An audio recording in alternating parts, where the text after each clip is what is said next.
Seguindo aqui com a nossa pauta, porque o Supremo Tribunal Federal já tem 4 votos a favor da possibilidade de que o presidente da Câmara, Rodrigo Maia, e do Senado, Davi Alcolumbre, concorram à reeleição para o comando das casas. Votaram nesse sentido os ministros Gilmar Mendes, que é o relator do caso, acompanhado de Dias Toffoli, Ricardo Lewandowski e Alexandre de Moraes. Já o ministro Nunes Marques votou a favor apenas da recondução de Alcolumbre, mas não a de Maia. O julgamento ocorre no plenário virtual do STF, sistema em que os ministros apresentam os votos de forma remota e tem até o dia 14 de dezembro para ser realizado. A Constituição Federal, no artigo 57, diz que é vedada a recondução de presidentes da Câmara e do Senado para o mesmo cargo dentro de uma mesma legislatura. A legislatura é o período de 4 anos que começa no primeiro ano do mandato parlamentar. A atual legislatura começou em 2019 e vai até o início de 2023. Thaís Oyama. Paulo, a gente já disse 1000 vezes aqui que a Constituição é clara ao proibir a reeleição dos presidentes da Câmara e do Senado, né? Vou repetir aqui, é curtinha, é vedada a recondução para o mesmo cargo na eleição imediatamente subsequente. Não tem nada mais claro do que isso. Então, é proibido. Agora, por que a Constituição veda a reeleição dos presidentes da Câmara e do Senado? Tem um motivo para isso, né? E o motivo é porque a Constituição reconhece que é ruim para o país pessoas com tanto poder, em cargos com tanto poder de influência de decisão, correrem o risco de usar esses cargos para o seu próprio benefício para se manter no poder. É o mesmo princípio que fez com que, por exemplo, o presidente Jair Bolsonaro, quando candidato, condenasse a instituição da reeleição à presidência. Depois de eleito, claro, como a gente sabe, ele mudou de ideia, aliás, não só mudou de ideia, como nunca mais tocou no assunto e nunca veio se justificar pelo motivo desse cavalo de pau que ele deu. Mas é o mesmo princípio que faz com que a Constituição vede essa reeleição. O mesmo princípio que veda a reeleição do presidente do Senado e da Câmara é o que fazia até 97, né, proibir a reeleição do presidente da República. Então, tem um motivo para isso, tem um motivo para que a Constituição deixe isso claro. Aí, acontece o quê? Não tem, por outro lado, nenhum motivo para que isso deixe de ser assim. O que está acontecendo no STF agora é uma tentativa de rasgar a Constituição, de contrariar a Constituição.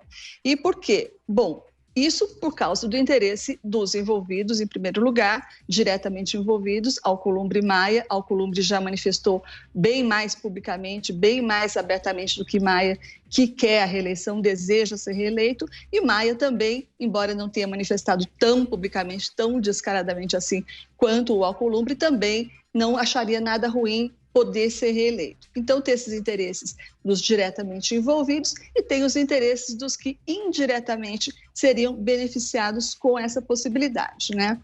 Aí, o governo, por exemplo, o governo Bolsonaro seria beneficiado com essa possibilidade. O presidente Bolsonaro já deixou claro que apoia a reeleição do Alcolumbre, mas não apoia a reeleição do Maia. Então, ele quer que o STF permita a reeleição de um, que é o seu amigão, que inclusive acaba de contratar o sobrinho dele na presidência do Senado, o notório Léo Índio. Então, Alcolumbre é amigão do Bolsonaro, pode ser eleito. Maia é inimigo do Bolsonaro, não pode ser eleito. E, coincidentemente, assim foi o voto do novo ministro Cássio Nunes Marques, indicado pelo presidente Bolsonaro, né? Ele votou exatamente assim, deu umas cambalhotas retóricas, mas disse que, então, é isso. A Constituição, embora a Constituição diga que não pode, o Alcolumbre pode, mas o Maia não pode. Foi isso que disse o novo ministro Cássio Nunes, e os outros 4 votaram para poder os dois. Alcolumbre e Maia podem se reeleger. Bom, o STF, ele tem agora 2 opções. Ele pode decidir como é a tendência, rasgar a Constituição, retirar tudo que a Constituição está dizendo e talvez, não sei com que argumentos isso vai ser feito, ou então dizer que a decisão cabe ao Congresso, como já sugeriram alguns ministros.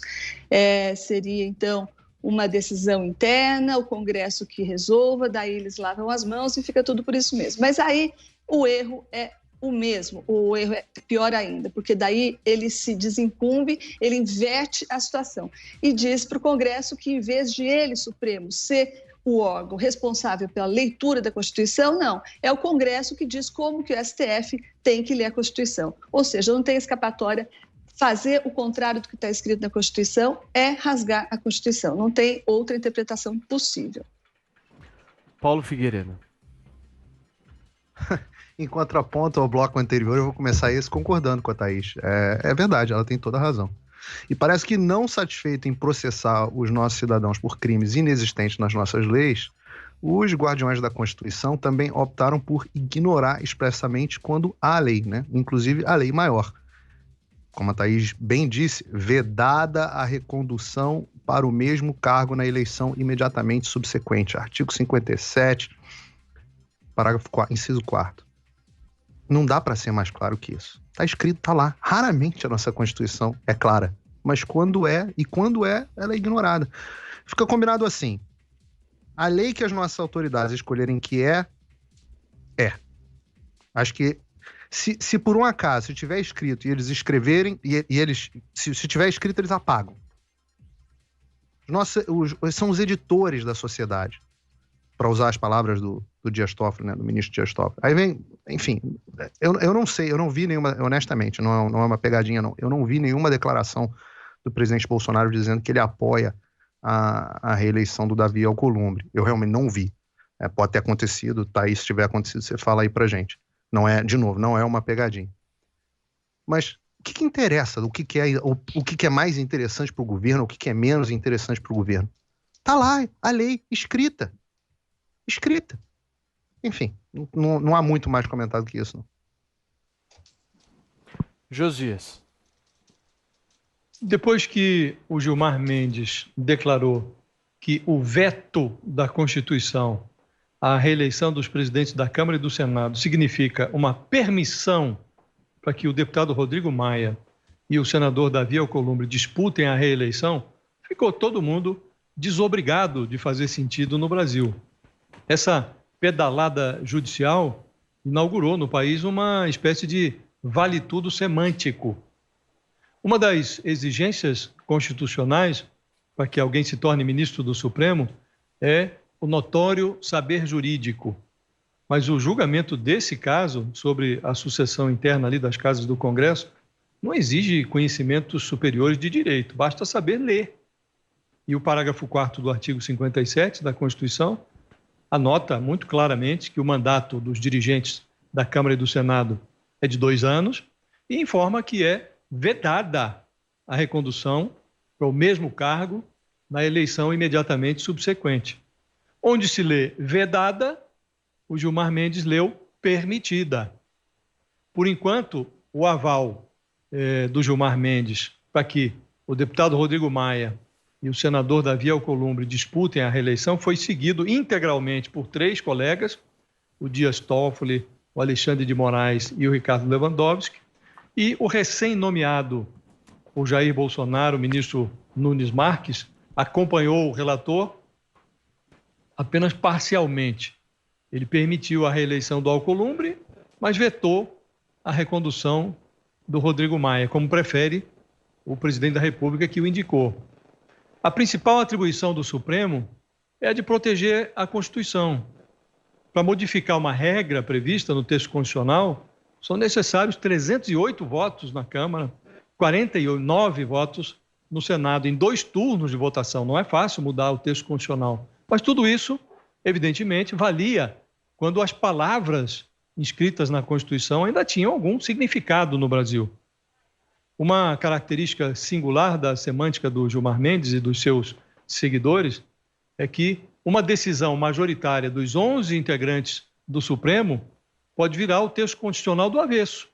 Aquilo que é necessário, 308 votos na Câmara, 49 no Senado, a maioria de 11 integrantes do Supremo pode modificar, pode virar do avesso. A imagem do Supremo não é boa, mas se a maioria da Corte referendar essa tese, segundo a qual o veto significa permissão, aí a Suprema Corte brasileira vai perder o respeito até das criancinhas de 5 anos, que estão em fase de alfabetização e conseguem entender o sentido de um texto.